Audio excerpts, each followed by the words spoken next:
ચોટીલાથી 3 kilometre દૂર લીંબડી તરફ આવેલા સાંગાણી ગામની પ્રાથમિક શાળામાં યોજાયેલી તિરંગા યાત્રા વિવાદમાં ફસાઈ।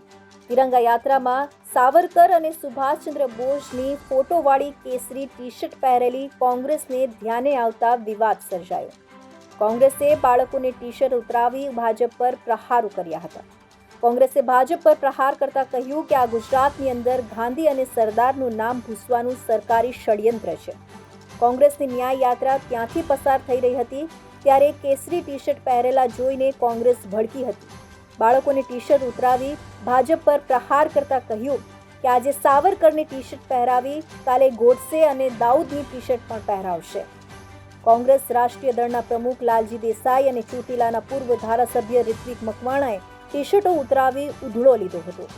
મુકેશ ખખ્ખરનો રિપોર્ટ, તન્ના સમાચાર, ચોટીલા। નમસ્કાર। ગુજરાત રાજ્યની અંદર કોંગ્રેસ પક્ષ અને દુર્ઘટનાઓના પીડિતો દ્વારા જ્યારે ન્યાય યાત્રા ચાલી રહી છે ત્યારે ભારતીય જનતા પાર્ટીએ એને કાઉન્ટર કરવા માટે થઈ અને તિરંગા યાત્રાનું આયોજન કર્યું છે। શાળાના બાળકો અને વહીવટી તંત્રનો દુરુપયોગ કરી અને એનો રાજકીય દુરુપયોગ કેવી રીતે થાય, આપણા દેશના મહાન લડવૈયાઓ જે છે એ લડવૈયાઓની બદલે એ લોકો આ પ્રકારના ટી-શર્ટ ભારતીય જનતા પાર્ટી શાળાના બાળકોને પહેરાવી રહી છે। શાળાના બાળકોના મગજમાં અને મનમાં મહાત્મા ગાંધી, સરદાર પટેલ, વલ્લભભાઈ એ બધા રાષ્ટ્રીય હીરોને બદલે સાવરકર રાષ્ટ્રીય હીરો બને એ પ્રકારનું દુષ્કૃત્ય ભારતીય જનતા પાર્ટી પડદા પાછળ રહીને કરી રહી છે। આ પ્રકારના કેસરી ટી-શર્ટ ચોટીલા તાલુકાની અંદર 10,000 જેટલા વહેંચાયા હોવાની રજૂઆત અમને મળી છે।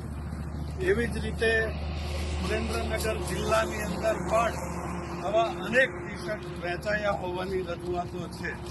દરેક શાળાઓની અંદર ભારતીય જનતા પાર્ટી આ પ્રકારના ટી-શર્ટનું વિતરણ કરી અને બાળકોના મનની અંદર આ પ્રકારનો દુષ્પ્રચાર કરી રહ્યા છે એને અમે વખોડી કાઢીએ છીએ અને ભારતીય જનતા પાર્ટી અને ગુજરાત સરકારને વિનંતી કરીએ છીએ, વિનંતીને ચેલેન્જ કરીએ છીએ કે તમારામાં તાકાત હોય તો તમે તમારી તાકાત ઉપર લડો, શાળાના બાળકો ઉપર આ પ્રકારનો અત્યાચાર ન કરો।